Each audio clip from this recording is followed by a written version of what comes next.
Executive session. Can I have a motion to approve the minutes of the regular public meeting of November 25th, 2024? Mr. Lawrence, Mr. Farashuddin, any comments? All in favor? Next is the residency update from Dr. Diskin. Good evening, everyone. This is a report that is required to be read, and so it talks a little bit about our residency investigations that have taken place since our last report, June through Friday, and was read on December 13th. There were a total of 34 resident leads investigated in the time period. 9 were carried over from June and 25 new leads since then.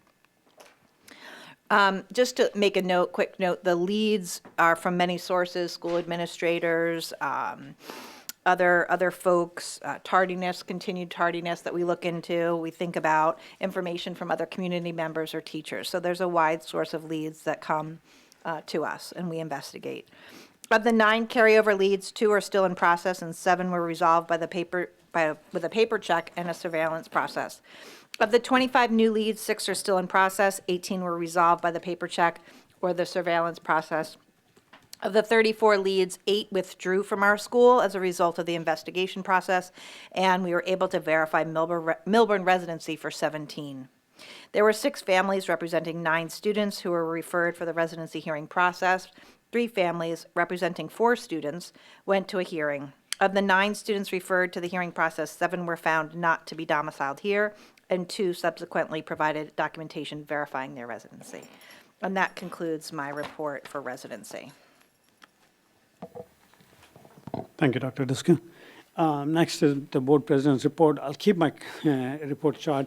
I do expect to make some year-end comments during board member comments. We just completed an executive session on personnel matters. This is a session on transition plan and strategic planning. We have several committee reports today, followed by the regular agenda, most notably the personnel report up for vote, which includes appointment of Mr. Connolly as the assistant superintendent. More on this during the personal agenda items. There is also another executive session at the end of the public meeting and student and legal matters. With that, I'll turn over to Dr. Diskin for her report. All right, good evening, everyone. Again, like Mr. Reddy said, tonight on the agenda is the approval as my recommendation for the appointment of Mr. John Connolly as Assistant Superintendent. I look forward to our continued collaboration and in his new role in central office. His deep knowledge of our schools and our community will be an incredible asset to the district. So we welcome him on board. As you know, Mr. Connolly is the principal of the middle school, where he has been the leader since July of 2017. Planning for the transition is underway at the middle school. We will post and look for an interim principal for the remainder of the school year. Then we will start to search for a permanent principal in the spring. Mr. Connolly will transition slowly, beginning in January, and will continue to be a touch point for the middle school throughout the year. The next is, and let's give Mr. Connolly a little round of applause there. I know he's not officially voted in, but thank him for coming here today. I look forward to collaborating with you. This next message is regarding NJSIAA. Although we cannot discuss student matters in public forum, the NJSIAA's position regarding the ineligibility of female student athletes to participate in male sports teams when there is a sanctioned female team of the same sport in the district has been fully articulated and widely reported. It is our belief that Millburn is compliant with Title IX in that female student athletes are provided with the same opportunity to participate in athletic activities as their male counterparts. With regard to ice hockey, the change put in place this year has been well known for the past 3 years, and parents and student athletes have been given more than ample opportunity to make their objections known. While we empathize with affected student athletes, the NJSIAA has made it clear that there are no waivers and no grandfathering provisions that will permit a female to continue playing on a male team.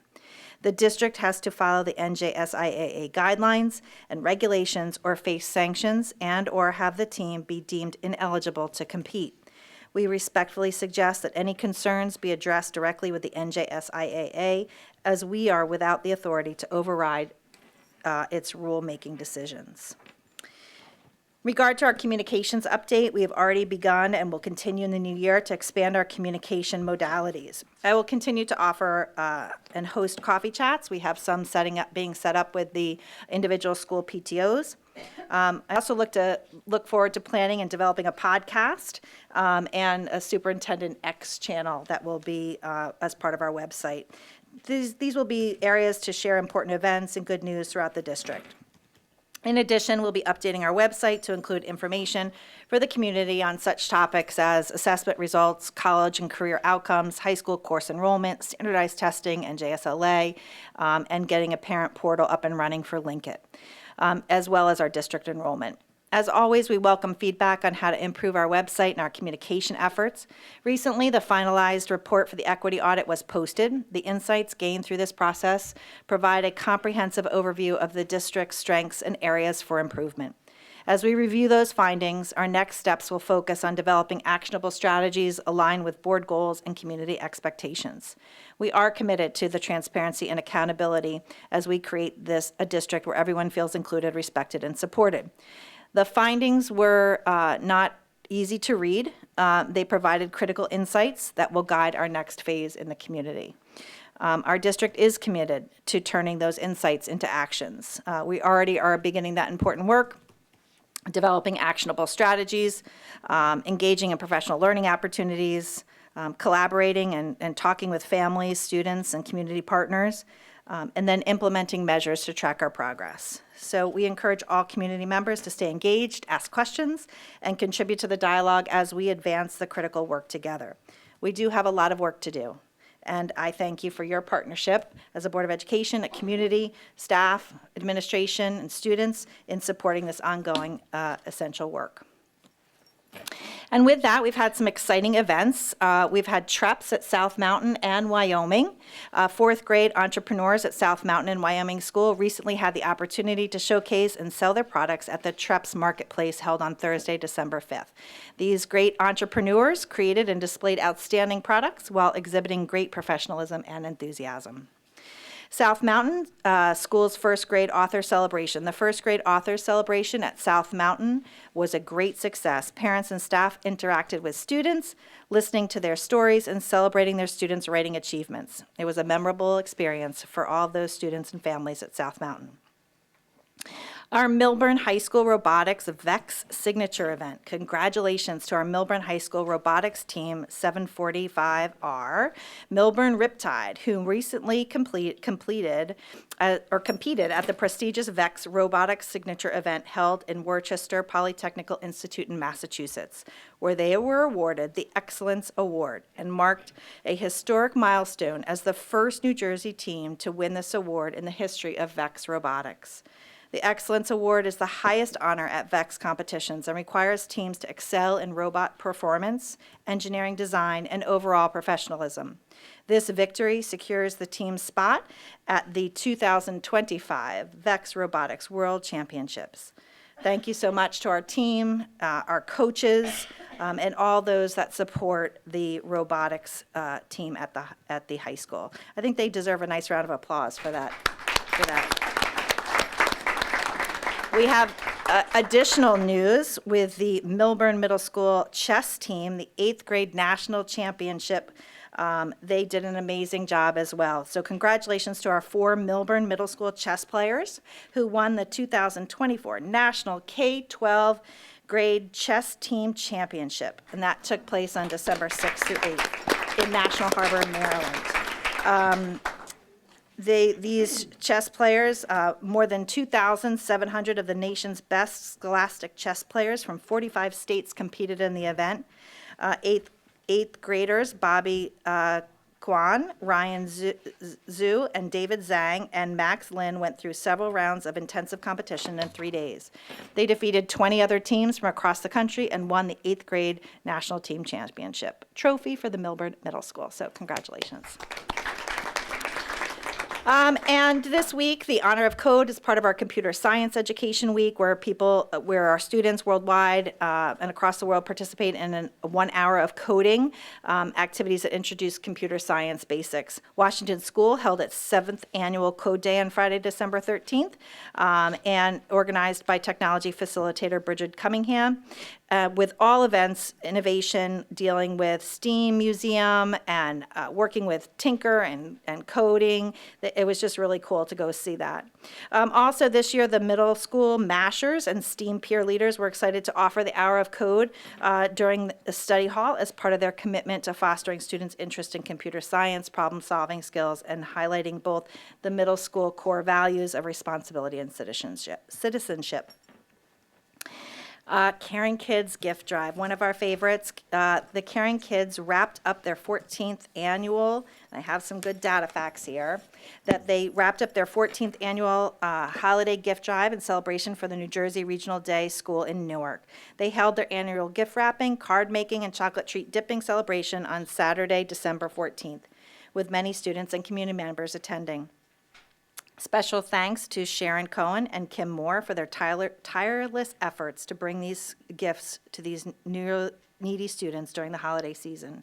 They collected over 1,500 toys and gifts and $10,000 in gift cards. That's a really great event for them. So thank you to all who supported Caring Kids and the other gift drives going on throughout the schools. And as we close the 2024 calendar year. In front of you is a little sweet treat from Cheryl and I, and we'd also like to give a nice shout out to our administrators, teachers, staff, nurses, custodians, students, families for partnering with us and providing the best environment for our students to learn and thrive. We'd like you to take some time out to relax, recharge with family and friends, and I wish everyone a very happy holiday, a Merry Christmas, a Happy Hanukkah, Happy Kwanzaa, and a very, very Happy New Year. Respectfully submitted. Thank you, Dr. Duskin. And next are the board committee reports. The first one is the student representative report by Mr. Klatt. Thank you. Good evening, members of the board, parents, and teachers. Tonight I have 3 topics to report on: student accomplishments, a brief sports report, and an update about the discussion of junior privilege and the student liaison committee's thoughts about it. To start, college acceptances are coming in, and 53 seniors have already committed to colleges, with many getting into their first choices. This shows that our teachers have taught well, and it's paying off. On Friday, we had an excellent pep rally with our winter sports athletes being introduced to the school, an engaging trivia game, and a competitive game of knockout. Many of our winter sports teams are having our first games coming up soon. Our swim team had our first meet against the East Side Raiders. While the Raiders may usually beat us in basketball, that is not the story at all for swim. On Tuesday, we won our meet and continued our streak of being undefeated since COVID. Mark my words, the Millers will make it to the state championship this year. In other news, both our girls ice hockey team and our bowling team have a 1-1 record so far. Congratulations to Eric Berg, Reese Rodriguez, Sydney Sparks, Grant McBoyle, Patrick Sun, and Alexandra Tan on going above and beyond and to be great Millers. A big thanks to Ethan Twu for his amazing video of our recent pep rally. Recently, Sid Mishra and I had a meeting with Dr. Myron to discuss a junior privilege trial. Dr. Myron expressed some pros and cons and said he would speak further to security, Ms. Richardson, and Dr. Keenan to see their thoughts of the idea of a 1-month trial. At Tuesday's liaison committee meeting, this topic was made the main topic of discussion. When Dr. Myron brought this up for opinion, immediately most of the seniors raised their hand to comment. A main concern among seniors was that they would be waiting longer for their food if juniors were allowed to go into town for lunch. Dr. Myron expressed that a main concern of his was his Millburn Deli sandwich taking longer than expected. However, he suggested that students could always order ahead online. After the seniors had their time to speak, many juniors spoke in support of the privilege because it could be beneficial to their mental and physical health. However, a few spoke about the issue of getting back on time and the line that may form when checking back into school. One junior thought of a middle ground. She suggested that each junior could have a set amount of days that they could use to, for the privilege. In her plan, students would sign up through Google form for a set limited amount of spots per day, similar to the system the library uses. So instead of having 200 or 300 extra students out per day, it could be a set amount of perhaps no more than 50. No decision if a trial will occur or any logistics have been made yet. I will keep the board updated as I hear more. Lastly, I'd like to wish everyone a great upcoming break, and I look forward to continuing in the new year.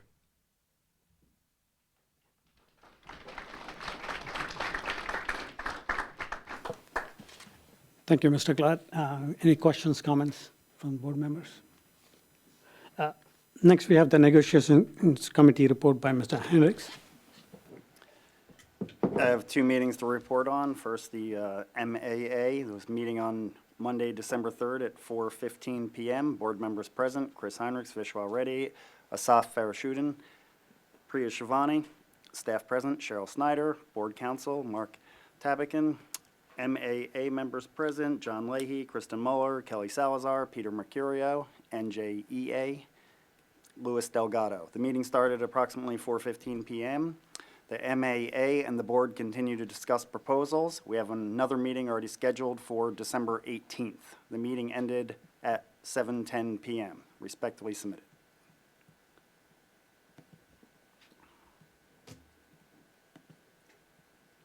Second meeting was with the MEA on Wednesday, December 4th at 5:30 p.m. Board members present: Chris Heinrichs, Vishwal Reddy, Priya Shivani. Staff present: Cheryl Snyder. Board counsel: Mark Tabakin. MEA members present: Louis Infanger, Daniel Green, Christina Yurkowski, Chris Schilp, Katie Mitchell, Bob Smith, Sandy Tekenor, Robin Finkelstein. NGEA members present: Louis Delgado, Thomas Manos. The meeting started approximately 5:45 p.m. The MEA and the board continue to discuss proposals. We have meetings scheduled for December 17th and January 15th. The meeting ended at 9 p.m. Respectfully submitted. Thank you, Mr. Hendricks. Any questions, comments? I just want to note, that given the number of staff that are there and the T-shirts, what you can see is the board is hard at work. We're making incremental progress, and despite the holiday season, we'll keep working. Next is the Finance and Facilities Committee report by Mr. Lawrence. Thank you. We met on Thursday, December 12th, 7 p.m. Board members present was Brian Lawrence, Asaf Farashuddin, Chris Heinrichs. Staff present was Cheryl Snyder, Dr. Duskin, and Dan Knight. Facilities review received update on facility usage charges and guidelines. Discussed stream bank erosion project status. Reviewed December break projects: Glenwood School multipurpose room new flooring, South Mountain School replaced flooring in 3 rooms, painting and deep cleaning. Finance review discussed November transfer report and reviewed legal charges. Budget status: reviewed Chapter 44 reporting regarding health benefits. Baseline budget data: discussed baseline data and assumptions for budget development. State funding is expected to decline, which would impact school districts throughout New Jersey. Taxpayers' Guide to Educational Spending, comparative metrics, cost per pupil compared to other districts where Millburn falls in the medium quartile was reviewed and discussed. Preliminary budget presentation will be given at the January 27th board meeting, and reviewed school budget account requests. Resolutions: the committee reviewed and recommends the following items for approval by the full board. ROD grants: bid approval for Wyoming and high school boiler replacement, referendum rebid of high school roof and auditorium projects, disposal of records and groundmaster rotary mower, Glenwood multipurpose room floor replacement for $48,133.25 by Academy Construction, that is. Bill list dated December 16th, and Board Treasury and Secretary's report for November. The meeting ended at 8:37 p.m. Respectfully submitted. Thank you, Mr. Lawrence. Any questions, comments? Next is the Governance Committee report by Ms. Shivani. Okay, there are 2 meetings to report on. The first meeting took place on November 27th at 10:30 a.m. Board members present were Priya Shivani, Andrew Finkelstein, Vishwa Reddy, and Asaf Farashuddin. Staff present: Dr. Kate Diskin and Ms. Chris Steffner. The committee reviewed process, progress, and timeline for the consultant review of organizational structure. The committee was informed that the district attorney is involved in the process. The meeting concluded at 11:30 a.m. The second meeting took place on December 9th at 6 p.m. Board members present, myself, Andrew Finkelstein, Vishwa Reddy, and Asaf Farashuddin. Staff present, Dr. Kate Diskin, Ms. Chris Steffner, and Mr. David Bailey. Mr. Bailey provided an update on the personnel report to the committee. The report will be presented to the board for approval later this evening. The committee also reviewed district performance metrics. The meeting concluded at 7 p.m. Respectfully submitted, Priya Shivani. And I do want to thank and give a shout out to Cheryl's chocolate cookie mix and Natal's Philly fluff cake. Happy holidays, everyone. Any questions, comments?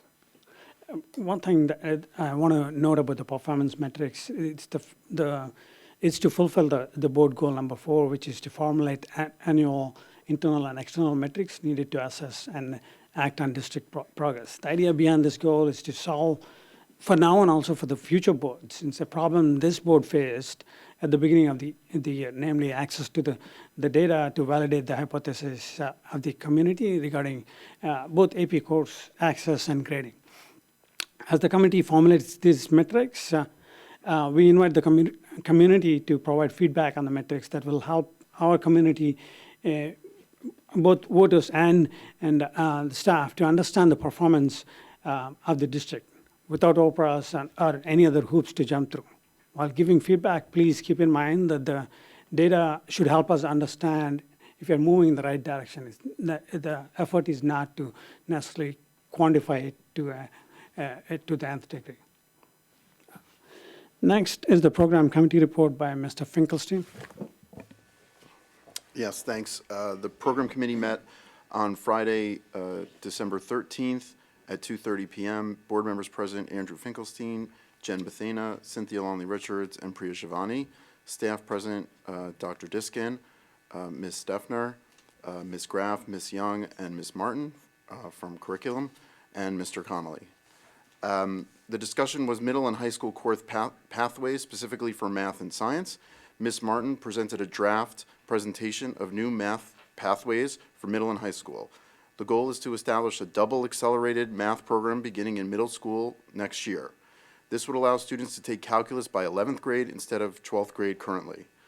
The school would look to add a higher level course for 12th grade, which more information was to come on that. The plans include various ways for students to move onto both accelerated and double accelerated pathways at various points in their high school career. Summer courses and doubling up were some ideas that were discussed in that presentation. I think the final version will be coming early next year. Yeah. Ms. Young then presented a draft of science course pathways.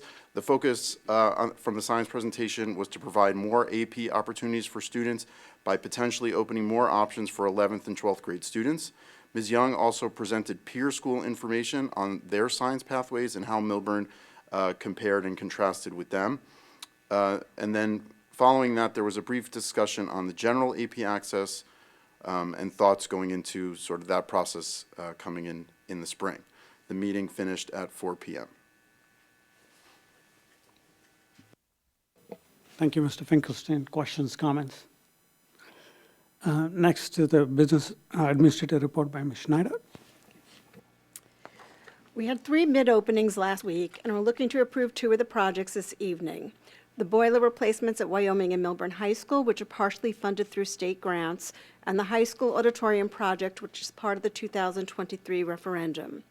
Because the high school auditorium project is so large, we had a number of alternates so that we could award parts of the project. We are recommending the award of the base bid and alternates 1, 3, and 4, which include the replacement of the rigging, ceiling tiles, and relocation of the catwalk, as well as replacement of lighting.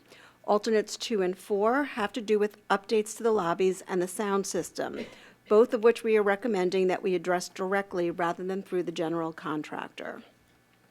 Resolution M3K is to reject the bids for the high school roofing project. Unfortunately, the bids again came in over budget. As part of this resolution, we are seeking authorization to negotiate this contract and hope to be able to award this contract in January. Also on the agenda is an agreement with Academy Construction to replace the flooring in the multipurpose room at Glenwood Elementary School. This project is scheduled to take place over winter break. And I'd like to just wish everyone a happy holiday season. We'll see you all in the new year, and on January 2nd, we'll have the board reorganizational meeting when the 3 elected board members will take their oaths of office. That concludes my report. Thank you, Ms. Schneider. Questions, comments? Next is the public comment period. Please state your name and address for the record. Public comments will be limited to 3 minutes. Responses to questions and comments will be posted to the district website before the next board meeting or within 10 school days.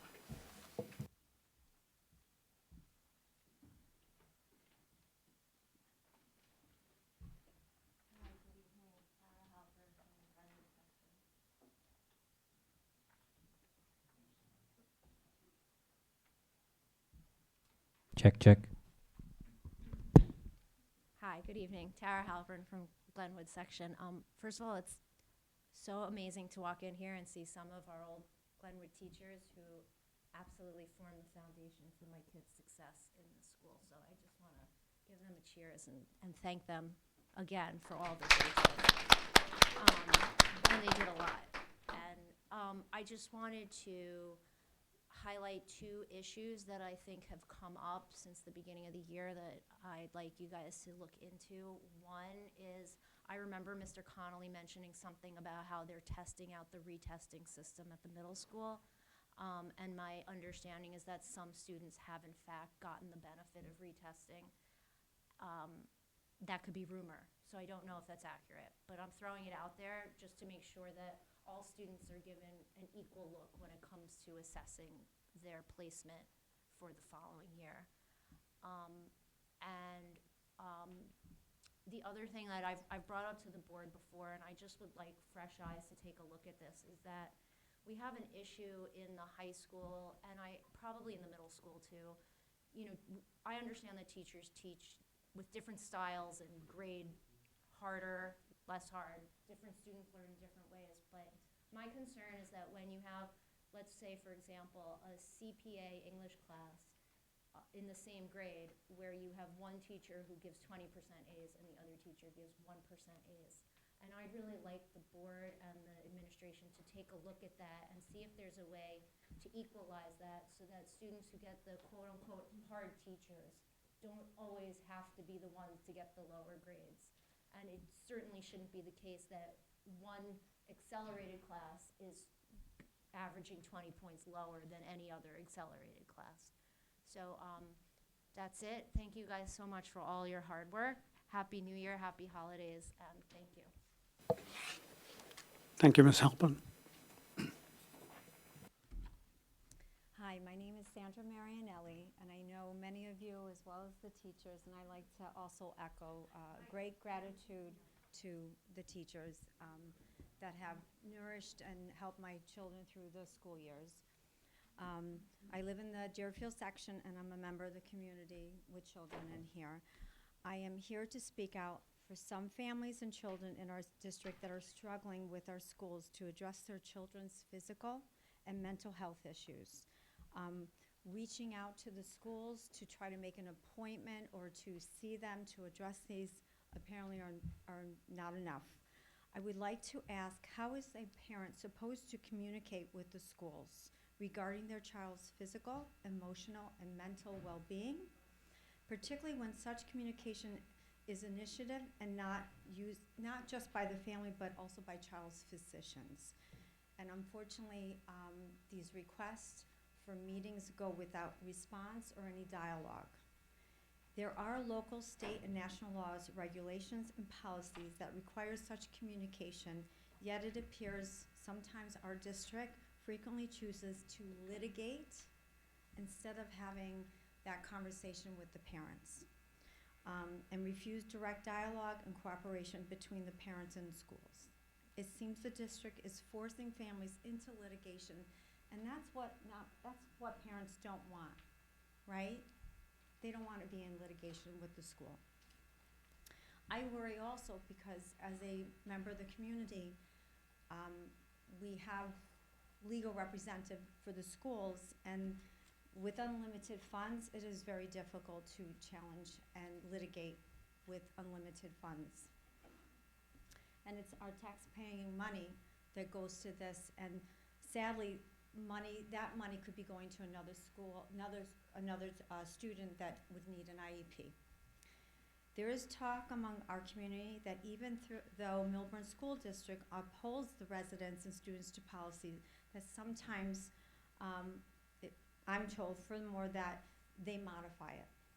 I'm particularly interested in policy 2425, period 1, and I have copies for all of you to share with all of you to read up on it.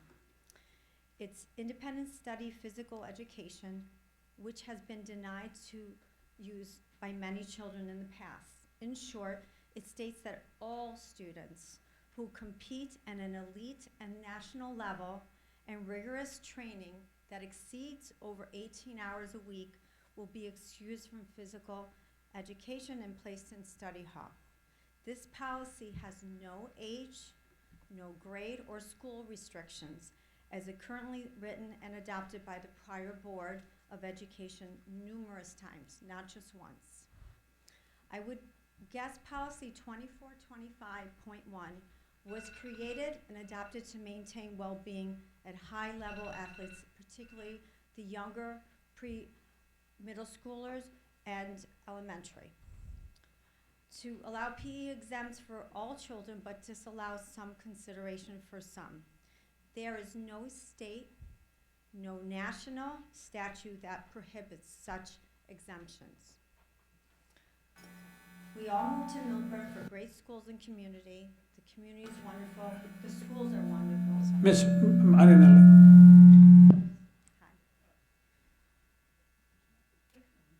There are a lot of other.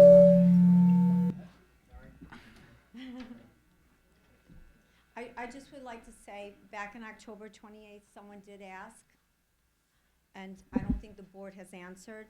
I think the community needs to know what these legal fees have been against parents that are trying so hard to get some accommodations for their physical and mental well-being for their health. And that was never answered. So I would like that, hopefully in the response to this, that we're aware what kind of legal fees our whole community is taking on to fight these battles for sixth graders, seventh graders that just need help. The parents are asking for help. Thank you. Thank you, Ms. Marinelli.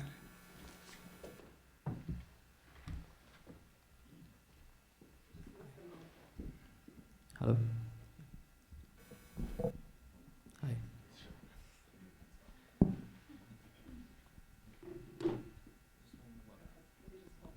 I'll hold it here. That's good? All right. Hello. Yeah. Hi. My name is Gaurav Sani. I'm a resident in the Hartshorn area. I have 2 kids in the Millburn public system. So I've come here because in the last few weeks, I was really surprised with the way some of the rules for AP access, and I know you guys are doing a lot right now towards that, but the way some of the rules are interpreted and they're applied. And I was really appalled to see that some of the kids outside of the Millburn High School are actually being treated better, or instead I would say that some of the MHS kids would be discriminated against. So the issue here is, and I'd get into specifics, but I don't want to kind of take too much time, but here some of the Millburn High School kids, for example, in the same grade, who sit for an AP exam only, and all we're requesting for is just an exam. We don't want respectfully, we just want to sit for the exam. And here, an outside kid for the same grade gets the access, whereas the same grade kid, when he applies at Millburn High, does not. He gets a denial. So I was really surprised. I've escalated it up to whatever extent to whoever I know. But this is just really, really shocking for me. I came across this for the first time. I have a lot of friends here in the community, and I see a lot of them are really not looking at Millburn High. They're taking their kids out of the Millburn system. There's probably a reason for all of that. And I find the administration pretty frustrating. At first, they don't respond back. Then when they respond back, they generally remove people from the email chain. Then later on, they do not, appreciate and come back in a pretty strong manner and say that, look, we will not even consider anything. So I've had a pretty rough experience in that sense.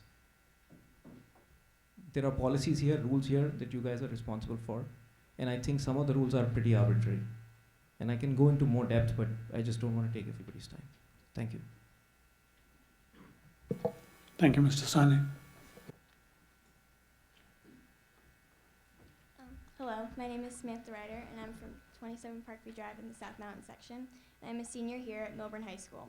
For the past 3 years, I've played on the Millburn boys ice hockey team and was named captain in the spring. In May, girls hockey was approved as an NJSIAA sport, and that will require me to play on the Chatham co-op team. I found this guideline to be very unfair to me personally, as I'm not able to play on the team that I have been playing on for the past 3 years, for my senior year.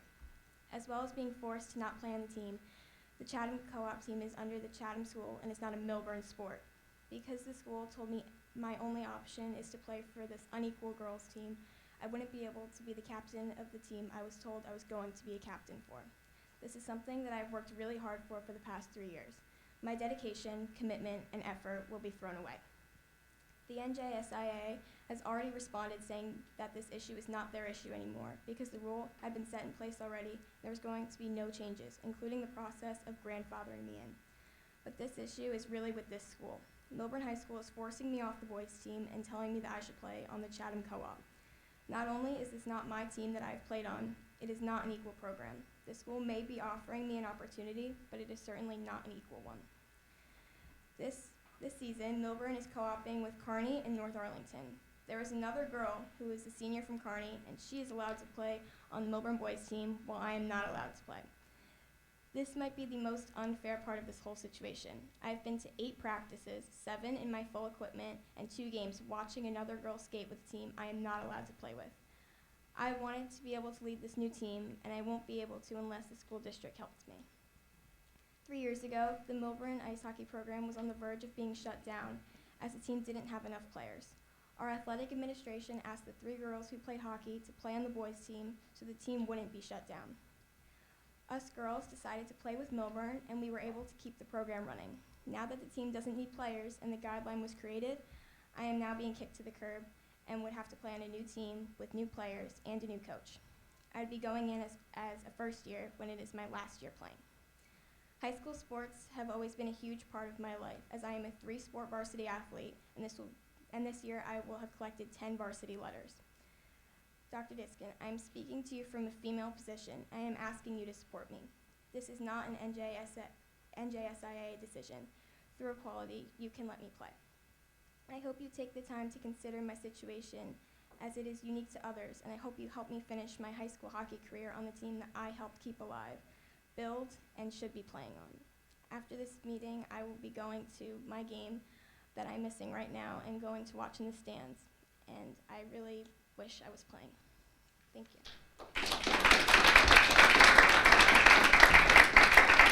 Thank you, Ms. Ryder. Right on time. Okay. Hi, everyone. I'm Rachel Ryder. I'm Sam's older sister. We live at the same address. Okay. I'm currently a sophomore in college, and I played on this team for 4 years, 2 of them with Sammy as my teammate. I'm obviously in full support of Sammy being able to finish off her high school career on the team she has played on for years. Throughout this entire process, I've been left with nothing but utter confusion at the entire situation, especially because this problem is avoidable.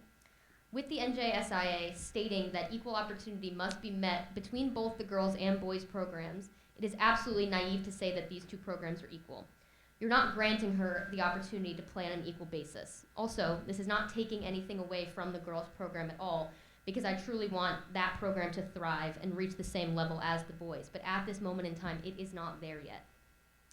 These inequalities span from inferior coaching, inferior equipment, extended travel time for Sam alone, and an inferior practice schedule, just to name a few. All of these are clear reasons as to how you, as the school, can say, we acknowledge the progress of the girls program, but they are not at the same level yet. We play on these high school teams to be able to represent our school. Sam has worn Millburn across her chest for 3 years, and now would have Chatham on her shirt instead. That's not who she wants to play for or who she has been representing for her entire career. My junior year of high school, which was Sammy's freshman year, the girls' co-op program came into existence. We were told by our coaches that if the 3 of us were to switch teams and play for Chatham, the boys' team would more than likely fold. They did not have the personnel to have a real competitive team. Ice hockey schedules are unlike any other sport, and girls who choose to play high school also play club simultaneously. It is a huge commitment to play both club and high school, but one that the 3 of us girls wanted to make. After Sam stepped up as a freshman to help keep this team alive, she's now being denied the opportunity to finish her career. Just let that sink in. Without her inclusion on this team 3 years ago, this program wouldn't exist. And now you sit up there and tell her because she's a girl that she can't play anymore. There's no dancing around the subject in that the only reason she cannot play is because she is a girl and you for some reason have an issue with it. You continue to reference the state and how the NJSIAA says she cannot play. But as I just said, that is not the case. This is on you. You are taking away her opportunities and you don't have a real reason why. She just got into college on Friday. She couldn't even fully celebrate this incredible achievement because that same night, she had to go sit in the stands and watch her team skate without her. The mental distress you have continued to put on her is unacceptable, but it's also avoidable. Everyone is behind her. I posted the article that was written about the situation on my Instagram. The amount of engagement I received from it was like no other. The school, the community, the state are rallying behind Samantha, and the only people who aren't are you. She sits in the stands at every game, every practice, every event. She wants to be there more than anyone, and you still have the opportunity to correct the mistakes you have made and let Samantha finish off her career on the team that she is a part of. She's a captain, a teammate, and a damn good hockey player. Let her play. Thank you, Ms. Wright. That's a tough challenge to follow the Writer girls. My name is Peter Lanigan. I'm an assistant hockey coach for Millburn. This is my 3rd season with the program. Previously have coached Millburn in the mid-'80s. I also happen to have over 50 years of New Jersey high school hockey experience, firsthand knowledge as a former player, current coach, current official, and it might not be Cooperstown, but I was inducted into the New Jersey High School Ice Hockey Hall of Fame. Our team takes the ice in a short while here at South Mountain, but one of our players who has been with us for the past 3 years and instrumental in our success is here and not on the ice because of a change in a rule by the NJSIAA. This rule, as we know, requires female athletes that have a team, a girls' team, to play with that team. That is not what this athlete wants or should do. The athlete in question, Samantha Ryder, is a senior. She has been our leader for our team, both on and off the ice. She is our only returning captain. And now, for 4 consecutive games, she will be watching from behind the glass. We need Sam. Absolutely, we do. Do we want Sam? You bet. Samantha had a choice 3 years ago to join a co-op with Chatham and wear their colors. Thankfully, she did not that year, for without her and her sister and another female, we would have not been able to field the team.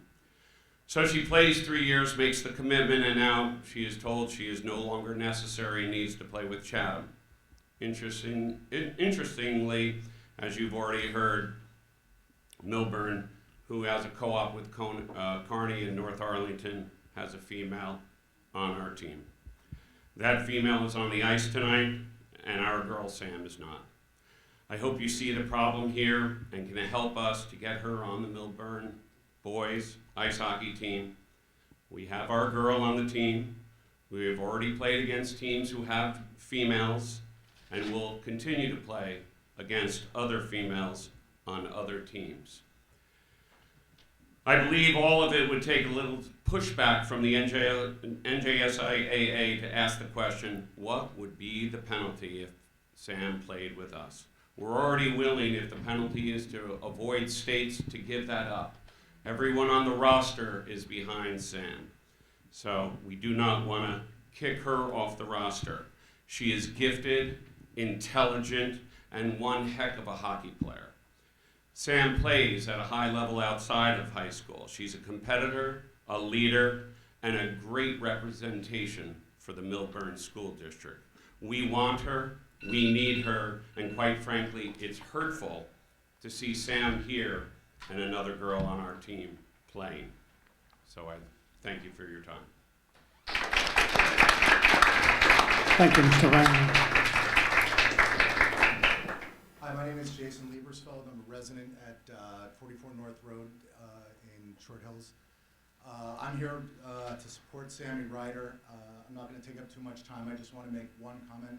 Dr. Diskin, earlier when you had preemptively discussed what the NJSIA had ruled and used the plural for the girls and the rules that were set aside for female student athletes in high school, I acknowledge that that's all fine and good. What does need to be made clear is that in the state, everything that has happened with this NJSIA ruling and how Millburn has responded and what's happening, one student athlete is affected in the entire state of New Jersey, and that's Sammy Ryder. No other student athlete, male, well, in this case it's just female, no other female student athlete has suffered any consequence because of this rule. Sammy Ryder is the only athlete in the state of New Jersey that has suffered any consequence because of this rule. Other states like New York, Pennsylvania, when similar rules were put forth, found ways to mitigate in certain circumstances, whether it be grandfathering, other cases. I understand that the NJSIA said there will be none of that. So really the only people that can possibly help Sammy are the people that I'm sitting in front of, and I respectfully ask that anything that you guys can do, that you do. That's it. Thank you. Thank you, Mr. Liebersfeld. Okay, Josh Ryder, 27 Parkview Drive, South Mountain section. I think you met my daughters. This is a little strange because as Coach Lanigan said, I am following some really tough acts. I understood what Dr. Diskin said when she opened the meeting. I appreciate what she said when she opened the meeting. She referenced the NJSIA and their rules. I get that. But that's not what I've been asking about. I've been asking about gender equality. The NJSIA clearly says in the same rule that Dr. Diskin talked about that the Office of the Commissioner of Education of New Jersey mandates that girls are allowed to compete on an equal basis with boys. Mandates. Equal. That's what I keep asking about. The school is not providing an equal girls program to the boys program that Sammy has played on. I have asked on 4 separate occasions regarding this and have not received a response. Myself, everyone in this room, and especially Sammy, deserves an answer on this. How can the school say it's offering an equal program when Sammy would have to travel out of county and drive 30 minutes to Morristown each way for practices and home games, versus the boys program she's always played on right here in Cody Arena? How can the school say they're offering an equal program when Sammy would have less overall games versus the boys program she's always played on? How can the school say it's offering an equal program when Sammy would be practicing less overall hours, less overall sanctioned professionally coaching-led practices versus the boys program she's always played on? The boys program will have some practices at Millburn High School, led by coaching. Sammy would get none of that, and certainly not at Millburn High School right after school. How can the school say it's offering an equal program when Sammy would be provided less and inferior equipment to what the boys program she's always played on receives? How can the school say it's offering an equal program when Sammy would only have 2 coaches, when the coaching on the boys program she has had includes 4 coaches with almost 100 years of high school coaching experience? How can the school say it's offering an equal program when Sammy would not be offered as many school district paid transportation options as the boys program? Millburn is giving the boys program that she's always played on more access to paid bus service versus what Sammy would get. How can the school say it's offering an equal program when Sammy would be forced to leave school and miss class a minimum of at least 5 more times than the boys program she's always played on? What is the school saying? Sorry, Sammy, you're a girl, so you have to miss math. If you were a boy, you wouldn't. We just value boys, hockey players' education more. Is that what we're saying? Is that what the message you want to send? 5 more times she has to be pulled out of school. How is that equal? So I am sure everyone in this room, and especially the board, is asking, how do we quickly solve this? It is very simple.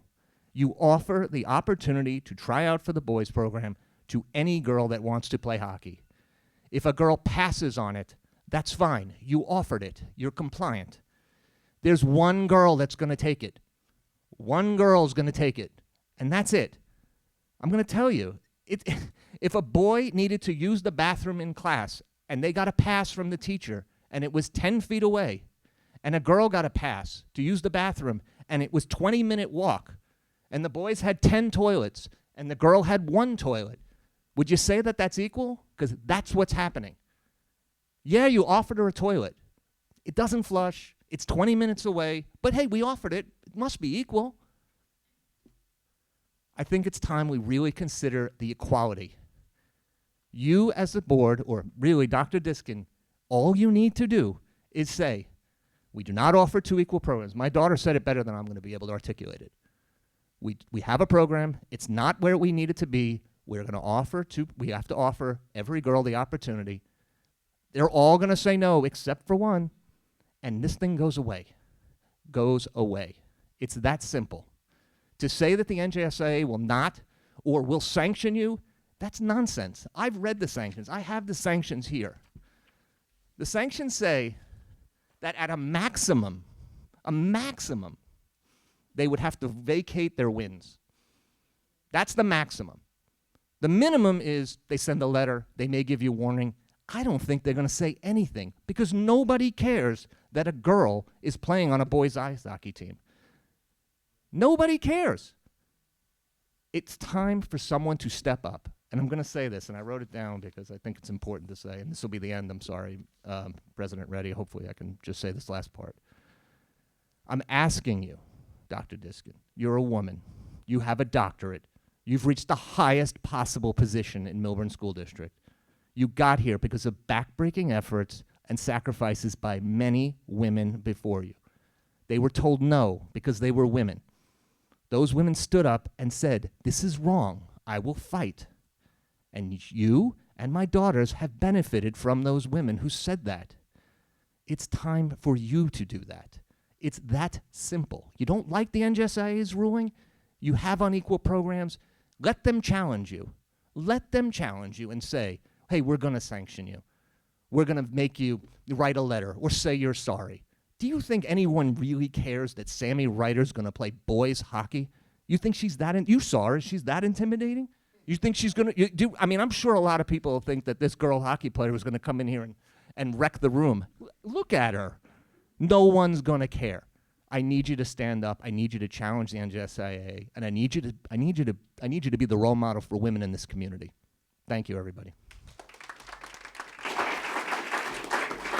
Thank you, Mr. Riley.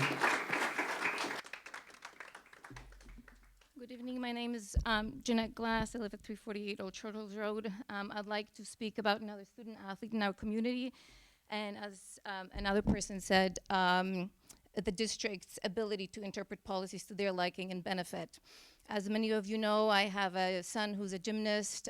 He is 12 years old, Millburn Middle School student who is on a USA Gymnastics national team, trains at the Olympic Training Center multiple times a year, and trains in excess of 24 hours a week, every week of his life.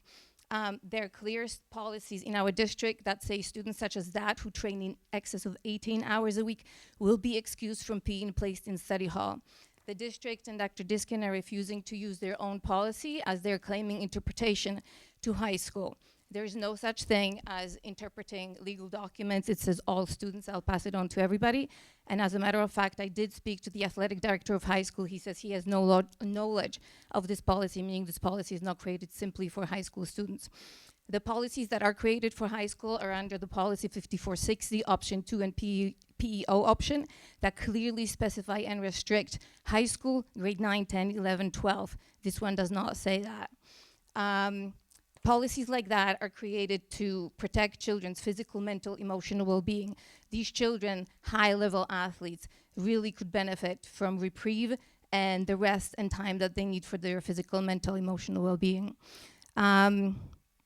If anyone thinks that a high school student needs that, and it's actually written in the policy 5460, that high school students should not be allowed to take any additional courses because they need that time to rest and for academic success. But if they don't allow a young 12-year-old pre-pubertal middle school student who's just developing his physical, emotional, mental coping skills, to not allow such excuse does not have best interest in the child's well-being. There are absolutely no state laws that prohibit that. State laws actually encourage districts on their own to create policies to excuse their students from PE, and that's a policy that was created not once, but twice, and approved by the district twice. I ask you, Dr. Diskin, to please think about Dexter, who's 12 years old, travels all the way around the United States, trains at the Olympic Training Center in Colorado Springs, represents our district, state, region, and nation as a 12-year-old little boy, to consider and rethink about this policy. Thank you. Thank you, Ms. Clark.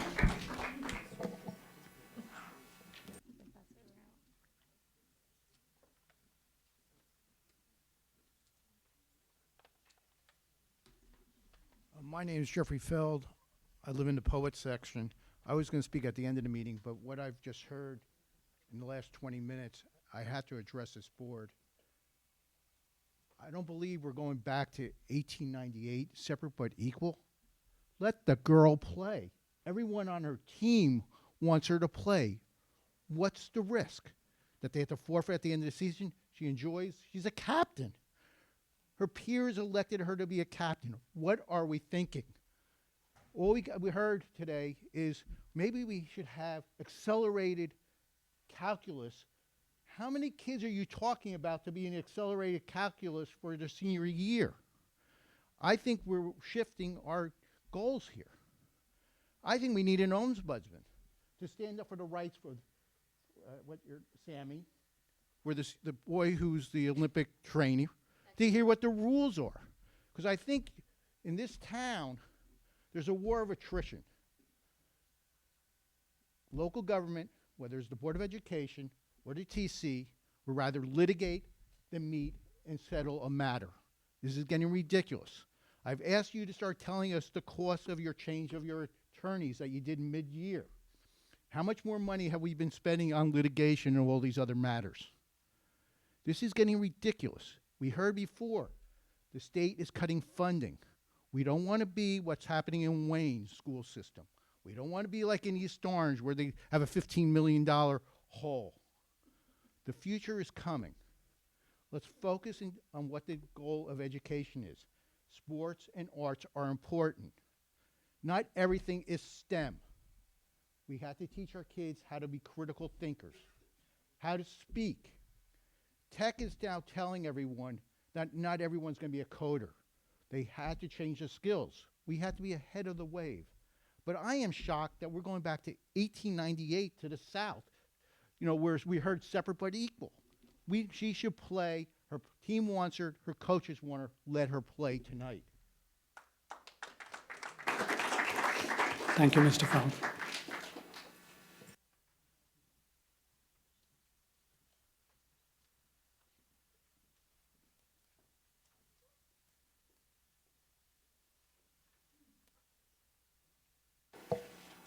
Next are the board action items. Any car votes? Can I have a motion to move instruction agenda items M1A through C in consent agenda format? Mr. Henricks, Mr. Finkelstein, all in favor?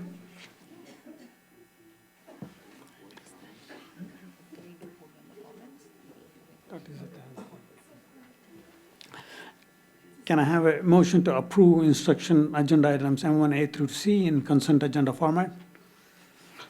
Mr. Farashuddin, Ms. Longley Richards, M1A, resolved to affirm the superintendent's recommendation of the HIB investigation for the period 10/31/24 to 11/12/24. B, resolved to approve professional development requests. C, resolved to approve field trips as listed on attachment A. Any comments? Roll call, please. Mr. Bigman? Yes. Ms. Bethina? Yes. Mr. Farashudin? Yes. Mr. Finkelstein? Yeah. Mr. Yes. Heinrichs? Got you? Yes. Mr. Heinrichs? Mr. Lawrence? Yes. Ms. Longley Richards? Yes. Ms. Shivani? Yes. Mr. Reddy? Yes. Motion passes. Next are the personal agenda items. Can I have a motion to approve the personnel report dated December 16, 2024? Mr. Lawrence, Ms. Patina, any comments?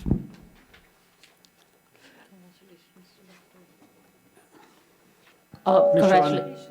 Okay, let's do the voting first, yeah.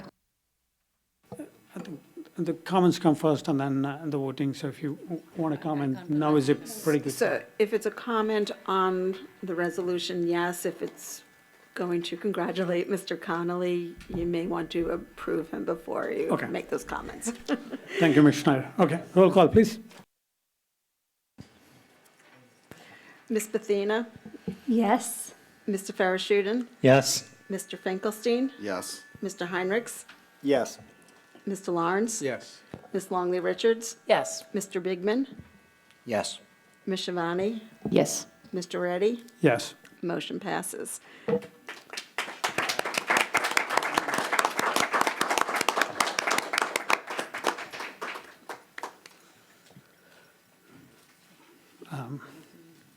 So, any comments?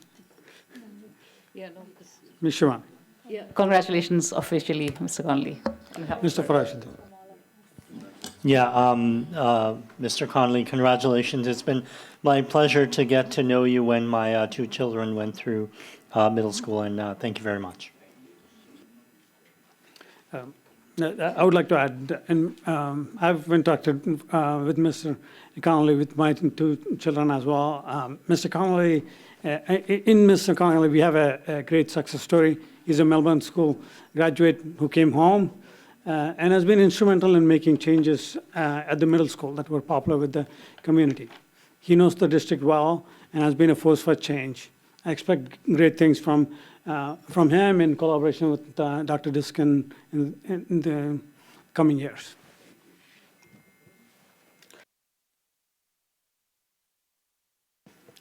Okay, next are the business agenda items. Any car votes?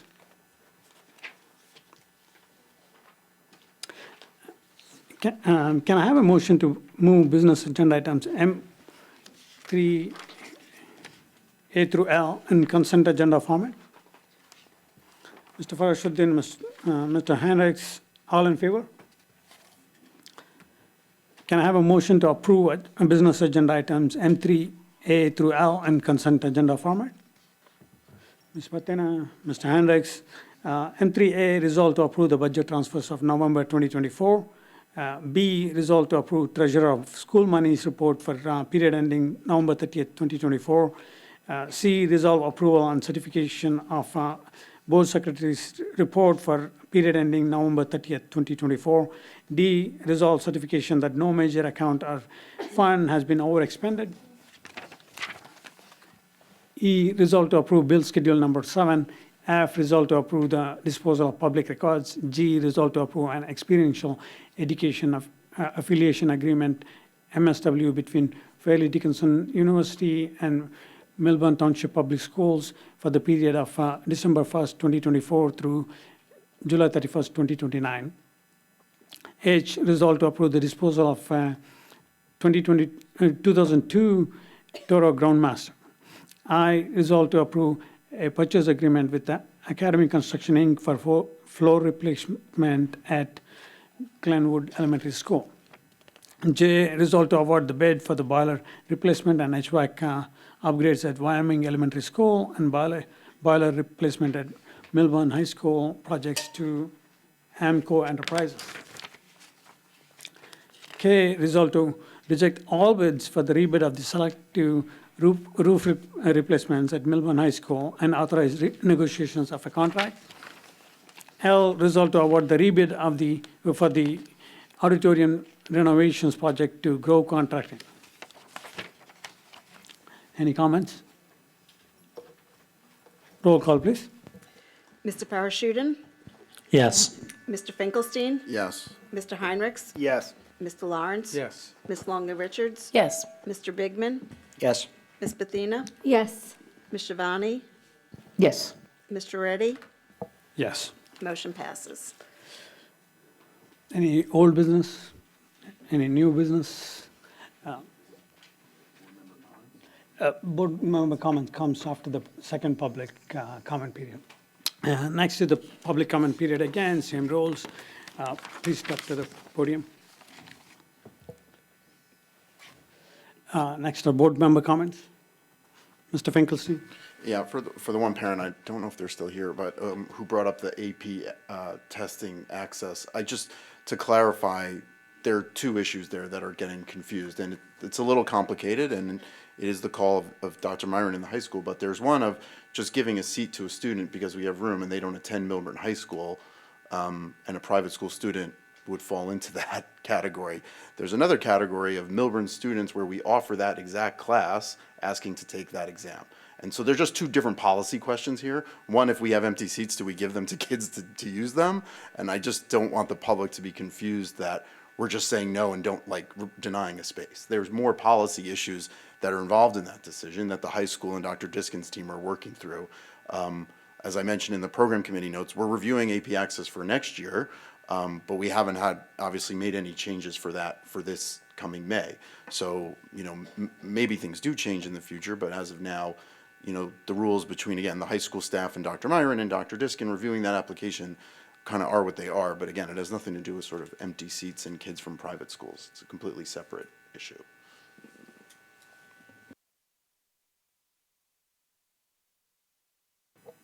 Go ahead. To the hockey thing, I mean, I'm speaking personally as a board member. I'm certainly sympathetic. It sounds like a terrible situation. I do know that Dr. Diskin is pro-student, pro-Millburn, pro-athlete. She has her son is top baseball player in the country. She understands sports and teams better than most. So I'd like to think if there was an easy solution to this, that we could find it. And I'm happy to certainly, in my board role, ask again on your behalf, because I think everyone on this board sympathizes with the family and the player. And we want what's best for her and the family and for Millburn. And obviously, the district has to weigh those consequences of those NJSIA things, which I'm not an expert in and don't want to pretend to be. But we can ask again, and and see what can be done. But again, I don't want it. People hopefully don't question the heart of the people up here that it's not in the right place for you guys. But I think we're all sympathetic to the cause, speaking for others. But then we will try. I guess I'll try. I want to chime in on that. Mr. Ryder, I've spent a considerable amount of my own personal time working with Dr. Diskin and also the board and the district attorney, trying to understand the intricacies of the sports team. It was shocking to me as a father of a girl that this is happening, and definitely it's not for a lack of effort. We definitely spend a lot of time on our end to try to see if there is a favorable resolution to that. The matter of equity in terms of a different girl playing for that, you probably know better than me in terms of how the quirk of those rules work in a cooperative team system. And unfortunately, it's something that, again, a lot of learning for me in the last 2-3 weeks since you contacted me. And I think I echo Mr. Finkelstein's comments on, and there's been definitely sincere effort to try to come to a favorable conclusion. Yes, and I certainly would say I completely empathize, and we will again discuss and get back to you in terms of if there's anything that we can do. There's definitely a lot of discussions happening behind the scenes, so I want you to know that we are thinking about Sam, and we are thinking about you and your family.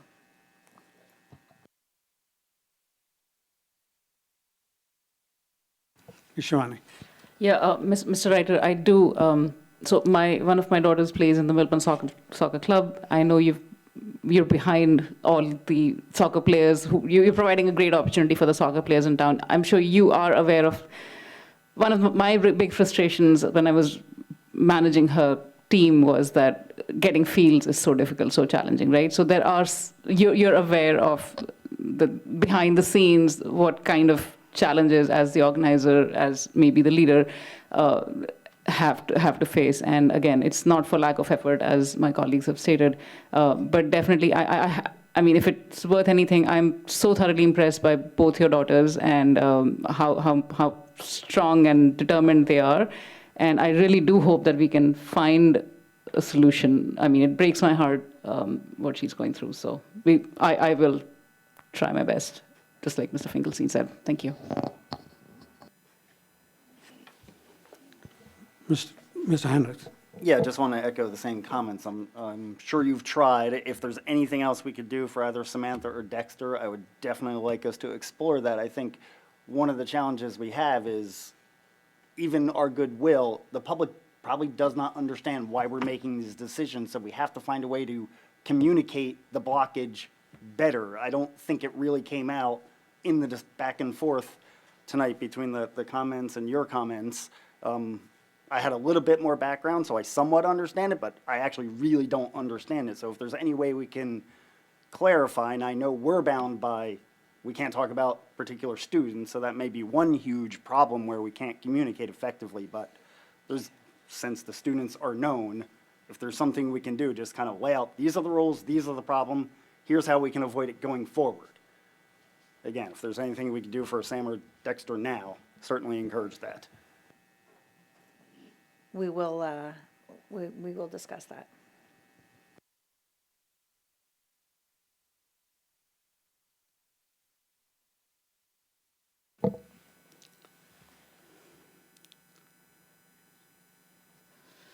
I think that closes the board member comment period. Next to the executive session, can I have a motion to go into executive session to discuss legal matters and a confidential student matter? Ms. Batena, Ms. Shivani, all in favor? The discussion on this topic will be disclosed to the public at the next public meeting of the board or as soon thereafter as the circumstances and nature of the subject permits. We are now in executive session.